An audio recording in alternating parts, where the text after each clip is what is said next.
Today we'll be creating something like this, melting an object using, in this case, Houdini's Flip Simulation Toolkit. And I'll be using Flip because in this case it scales a bit better than Vellum. However, if you want to see a solution for solving these kinds of problems using Vellum, for example, if you need this simulation to work with other simulations such as soft or rigid bodies, stay tuned as we are currently preparing something along those lines for our Vellum Premium course on Patreon. The video that inspired me to do this is this one here, a tutorial recorded back in Houdini 14 by Ben Watts. And I really like the results he's getting here, and I wanted to see where I would deviate from it, where I would update it for Houdini 19, and plainly what I'd do differently, both when setting this up in Flip and Vellum. So first thing I did was go to 3dscans.com and downloaded a bust, in this case this person's here, which then in Houdini, inside of a geometry node, I used a file node to load that into Houdini by just going here and then navigating to the folder where I downloaded the STL to. This brings in the 3D scan of that person upside down and not in the right scale. And to fix that, I want to use a transform first, and I'll rotate this 180 degrees around the x-axis to bring it upright, and then use a match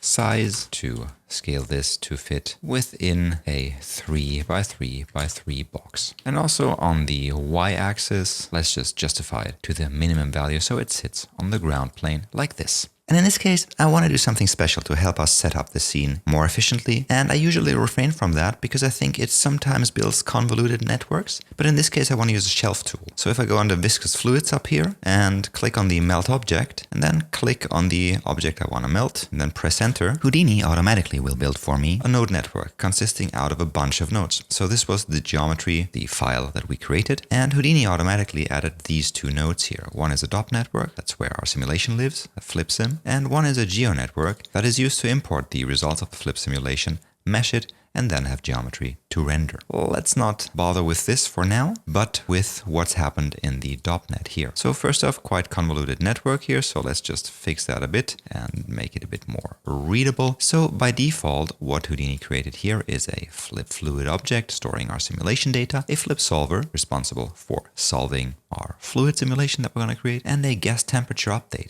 The gas temperature update is, in my opinion, a bit of a legacy node, but it is fast and it offers a convenient setup to set up a temperature that this fluid has, and it's set up in a way that it cools down over time. And this whole node network in here is set up so that the temperature, which gets set by the gas temperature update here and cools down over time, drives the viscosity of our fluid. So higher temperature means higher viscosity. That means more liquid-like behavior, while a low temperature basically means high viscosity and thus more solid behavior. What's missing in here is a ground plane, so if I'd play here, just my points fall down and don't interact with anything. So let's first take care of adding a ground plane by dragging down all those nodes below the merge and adding, well, a ground plane node, wire it in here into the merge, and let's make sure it's in the first position here. So if I'd play now, I can see my bus just flowing and then cooling. And in this case, this behavior is quite uninteresting. So I want to set up a few things here. And to set those things up, I'm going to go back to where my original geometry lives, in here. And let me just switch our display to hide the other objects so we're not seeing those simulation points coming through here. In here, what I want to do is I want to convert this geometry into points. And I can do that with a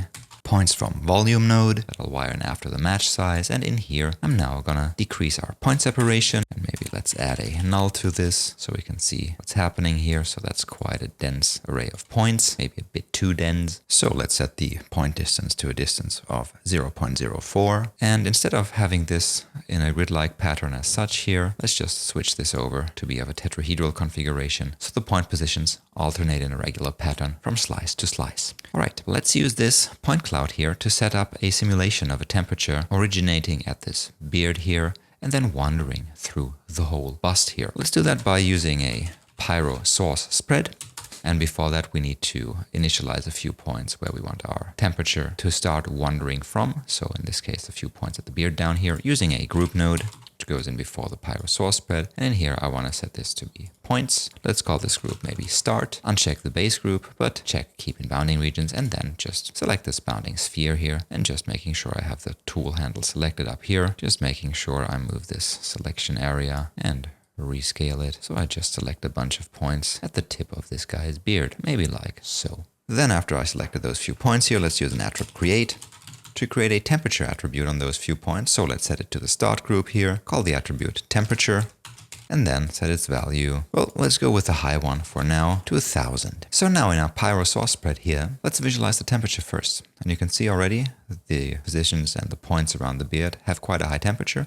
And also the temperature already diffused a bit into our statue from those few original points. So if I check my real-time toggle and hit play, I can see this temperature now diffusing through parts of our bust here. However, it's not reaching all of those parts and it's getting quite cold really fast. So let's take care of that by dialing in a few settings here in the Pyro spread. First, let me lower the cooling rate to a rather low value of 0.15. So if we resimulate that, we can see now it stays hot for a longer time and thus reaches all parts of the statue. But also let's increase the diffusion rate and lower the maximum neighbors to search through, so we're not getting as many points per simulation step that this spreads through, but keeping the diffusion rate high, still giving this diffusion a good bit of speed when it goes through this statue here like that. Let's reset that. Next on the fuel, I want to set the injection rate to 0. So we are not pumping fuel into this quote-unquote burning statue.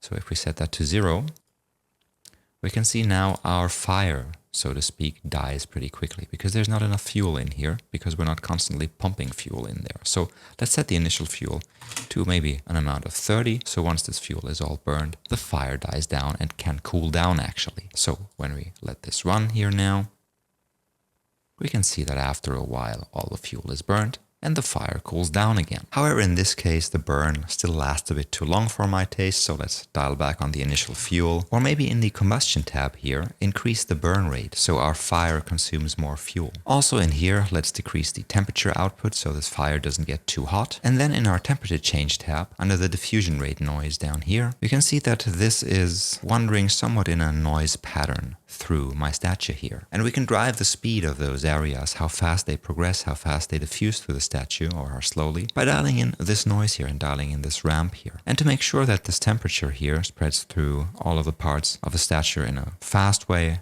or at least there are no parts of the statue blocking this. Let's just take this one here, this end of our ramp, driving our lowest noise value, and not setting it to a total of 0, but maybe something low, just like 0.05, so that there are no parts where the temperature and the fire cannot spread in this statue. And let's stick with those settings for now. You can dial those in later, and we also did an additional tutorial, a quick one, on this Pyro source spread. For now, I want to switch the visualization here off and instead use a color node to visualize our temperature, which I can do by setting this up to ramp from an attribute, then selecting our temperature attribute down here, and maybe setting this ramp here to, I don't know, the infrared one, which I really like.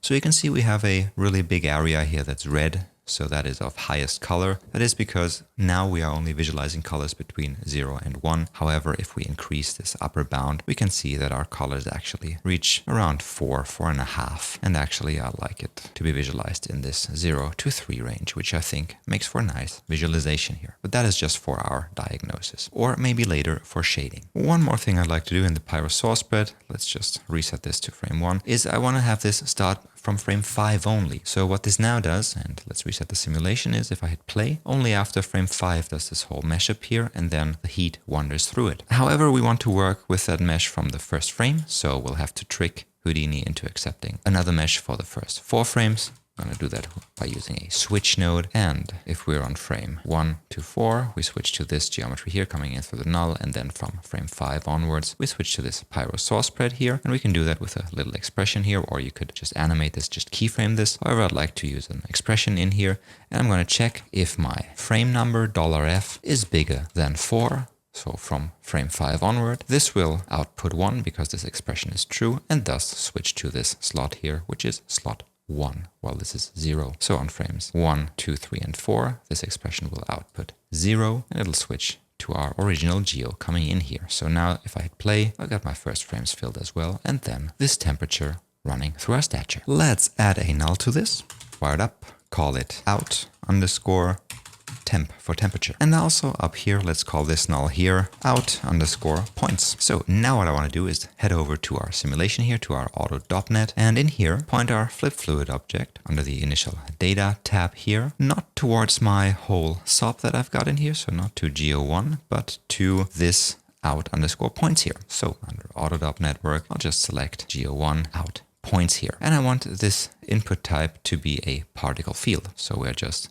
copying those points here for simulation purposes. In here you find the add temperature attribute checked, which is fine. However, under physical, I just want to make sure that the temperature when we're starting out is 0. And also let's get rid of those 2 nodes over here. We don't need those, so we could either set those aside or just plainly delete them. And now if I hit play, not much happens. Bit of viscosity in here, so this is just becoming a liquid and just flowing. Right, let's reset this. And again, in our flip fluid object, go to the physical tab and set our viscosity not to 1, but to 100,000, like this. And now if I hit play, you can see this sags a bit. And if we think that's too much sagging, we could either increase the viscosity or we could decrease the density. However, in this particular case, as our animation starts really quickly, 5 frames after this, I think I'm happy not to worry too much about it yet, and instead just bring over this animated temperature and see how the result looks to see if this needs additional tweaking. So to bring over that temperature, I want to use a few lines of X. So in here, I'm going to use what's called a pop wrangle, which allows me to run code that directly influences those particles here, those points. I'll wire it in where our temperature solver has been previously. And in here, I want to do a few things. Before I start coding here, I want to make sure that under the inputs, I set my second input up in a way that I can access the data that I generated in here in the geo and that I'm pumping out for this out temp here, namely the temperature that's on these points. To do that, I'll go back into the auto.net in the point wrangle here in the pop wrangle, and under input 2, I'll select a SOP and then just point it to this out temp. And now I can start writing a bit of code. So the first thing I want to do is access the temperature that's on these points, just on this SOP here that I pointed the second input to. So let's create a float value, storing a single number per point. Let's call this temp, short for temperature, and written like this. And then let's use the point lookup, which allows me to look up attribute values on points coming in through other slots than the first slot in this. So in this case, we are accessing the second slot. As this is computer science, we're starting to count from 0. So the second slot is ID 1. Then we're going to look up the temperature on a point, and now we need the point number. And as I'm working on virtually the same points as I generated, the point numbers are identical between this simulation here in the auto.net network and the geo we created here. So what I can just do is go back into my pop wrangle here, and as for the point number, just use the @ptnum. So each point number in here in the simulation, as that's going to access the same point that we created those simulation points from. So let's just store this temperature on these points here, like this, writing it out to those points temperature attribute. And then let's calculate a viscosity from that temperature. And for that, I want to first create another float attribute, call it visc for viscosity, and should be equal to temp, but I want to adjust it a bit. So the first thing, if you remember, and let's ignore the error springing up here in a second. The first thing you remember in the color here, let's run the simulation a few frames. I set this range of the temperature I'm visualizing to be between 0 and 3, because I really think that's roughly giving me a good image of the coldest and the hottest parts of the simulation here.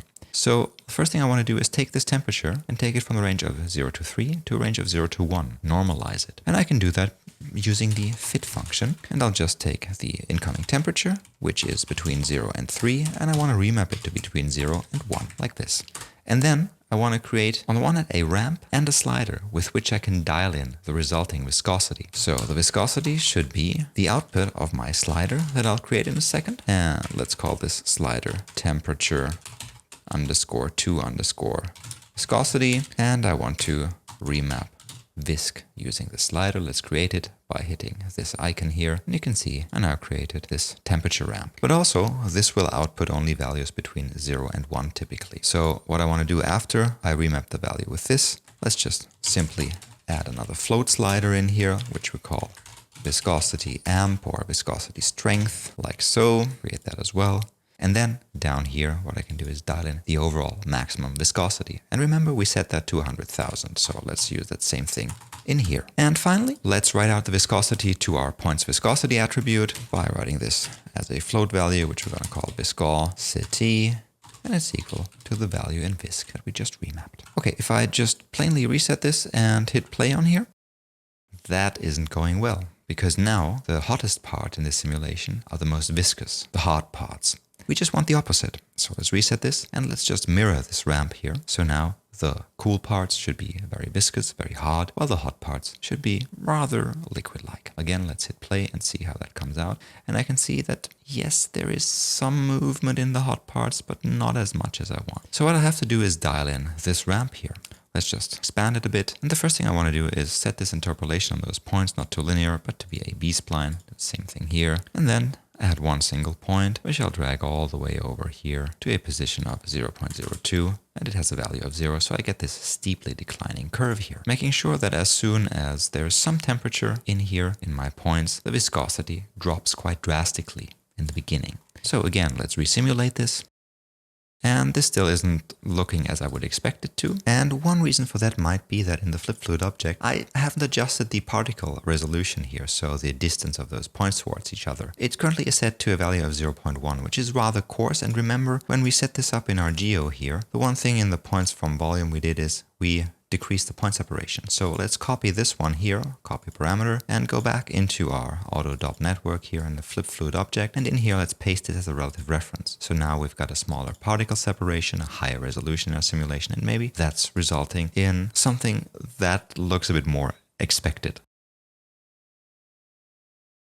And indeed, now we can see a stream of particles emerging here where the parts of the statue have a high temperature and are thus being molten away. And also we can see those particles getting stuck as they're cooling down. So maybe this whole thing needs a bit less cooling. So let's get back into our OBJ level onto the geo where we set up the Pyro sauce spread here, and maybe under the fuel add a bit more fuel so this burns longer, so it keeps the heat a bit longer. Or you could also decrease the temperature diffusion. It doesn't matter in this case. So let's resimulate this and see what comes out of it. And while I'd say it's a bit too low res to actually appreciate the beauty in this mess we just made, I think we're on a right track here. In this case, designing the final effect, the final effect for rendering depends very much on increasing the resolution here. So that means going into our geo here and in our points from volume, just decreasing the point separation. And then in the Pyro source spread, dialing in the temperature change, the diffusion noise here to your liking, and the diffusion and cooling rates to your liking. And also, of course, in the auto-dop networks, the curves here for how the temperature is mapped to viscosity and the overall maximum viscosity we can have in here to drive how liquidy, how splashy versus how solid this whole simulation looks. For now, let's just briefly talk about the meshing settings in here. So in the Geo1 fluid in here, where we are importing that simulation, we can see a bunch of nodes. For our case, we can pretty much, as long as we are not depending on UVs, ignore this bunch of nodes here. So let's either bypass them or delete them. And then we've got a bunch of nodes related to caching. The first one being the fluid compress, which compresses the fluid, but not in a physical way, but just data compression wise. So the files that you cache out to your hard drive are not as big as without this compression. Then we file cache out the simulation, so we write it to disk. The not so nice part about this being your individual particles now are replaced through the fluid compress here with those placeholder boxes. However, after that, we wire in this compressed data into our particle fluid from surface, which again turns those particles into a surface. The default settings with this are fine for what we're looking into. Of course, we drastically need to increase the resolution by decreasing the particle separation, and then maybe add a bit of filtering. And usually the filter parameters I use here are just the default settings. I will just check smooth mean curvature flow, have 2 to 4 iterations on here, depending how your geometry looks, and then also enable the dilate and erode to keep a bit of that detail in there. So what that does is just before the smoothing, so before the blurring of your surface, we expand the surface a bit with the dilation, then we blur it, so we're making sure no small details are just blurred away, but then we erode it back to its original size, so we shrink it again. For now, I'll just leave it set like that. And the final node in here in the setup is just another cache node that will this time write out this whole surface to disk. And then it's finally time to render this. In this case, when we middle mouse on this, we can see we are getting 3 attributes here: the point positions of all the points in the mesh, the temperature, as well as the velocity for motion blur. What we can do in here now to shade this or to convert this into a color is, before we actually output this to any render engine, is, for example, as previously, use a color node set to ramp from an attribute and then ramp from the temperature. So let's wire this in here, make sure it's wired up, and then just selecting the temperature here, and maybe also just setting the view flag on here. And instead of this black and white ramp, let's maybe set it to Inferno. and then hit play. And you can see all that meshing and reading in of data takes a bit of time, but then you can see that now not only do I have the meshed surface of my simulation, but also the color driven by the temperature in here. And that's what you can then access in your render engine of choices, Material Builder and Shader Builder. Also, for this setup, we don't need these auxiliary nodes. Let's just get rid of them as well. So we have a rather simple geo tree here. Importing your points from the simulation, deleting everything but those simulation points, then compressing those points to take up less disk space when writing them out to a file cache here, then taking those cached points and building a surface from it, caching that out as well, colorizing it by its temperature, and then just being nice and attaching a null to it, which we can then use to render this. Again, let me go over what we set up here. In our geo, we just imported our file from a 3D scan here. We transformed it so it sits upright, then moved it up and made sure it's in a box of 3 by 3 by 3. I don't know why I went with 3 by 3 by 3 units. It doesn't matter as long as you adjust the other parameters, such as the point separation, accordingly. In this case, I think it just stemmed from a late night session where I set this up previously. Then turn this into points, and this one in here, the point separation, so let's maybe colorize this by pressing C and giving this a red color to denote that in here we are setting up the point separation, which is one of the, or the single parameter with which you dial in the detail and precision of the simulation. And then I did two things here. First, for the first few frames using this switch, I'm just taking these points coming out of here, and in the first frames, they're just output like they are into our simulation. However, from frame 5 onward, we're using this Pyro source here, and for that to work, we just selected a bunch of points here using this selection tool, select by bounding region, to select those few points at the beard here, and then setting an initial temperature, which is rather high at a value of 1000, which we then use as kind of an ignition point, of a starting point of a virtual fire that travels through all these points here that we simulate using the Pyro source spread. And then again, we use the switch to switch to this starting at frame 5. We can now see when we check the color over here that this fire is spreading through those points. And then back in our auto.network in here, we are bringing in this data here in this pop wrangle and remapping it a bit. So these operations down here with reshaping your values with a curve and maybe an amplitude. In SOPs, I would typically do it using an attribute remap. However, here in DOPs, there is no such convenient node, so I'll have to write up a bit of VEX code here, which is those 5 lines. And I apply this onto my simulation points, which I got in here by setting up the flip fluid object under initial data. So we are importing a particle field from those points we generated. Added a ground plane, and the flip solver with a bit of gravity takes care of the rest. So that's the setup. Really easy, really straightforward. Am I looking forward to using flip? Not particularly, I must admit. Although it's very powerful and decently fast, although it doesn't look like it. But if you increase the point count in here by again decreasing the point distance in the points from volume, this won't get as terribly slow as you'd expect it to be. For example, vellum fluids performs way worse when it comes to huge point counts. However, to get flip to interact with other solvers, with other frameworks, can be a bit of a hassle. So if you're looking more into an integrated workflow and don't have huge point counts, a vellum fluid solution might be the way to go. And again, keep an eye on our premium content on Patreon or on intagma.com, where I think we'll cover a vellum version of this. For now, all that's left to say is happy rendering, happy simulation. Again, try increasing the resolution of this and maybe running this overnight on your machine. And if you want to learn more about some of those topics we mentioned here, get access to premium courses, consider becoming a patron of ours. And to everyone already supporting us, thanks so much, folks. It's through your help that we are able to run Intagma this way we do. And a very special thank you goes out to Important Looking Pirates, Jellyfish Pictures, Electric Theater, Random 42, Rodeo Effects, Side Effects, Lusion, and Rific Anadol Studios. Thanks so much for supporting us. So, as always, until next time, it's cheers and goodbye.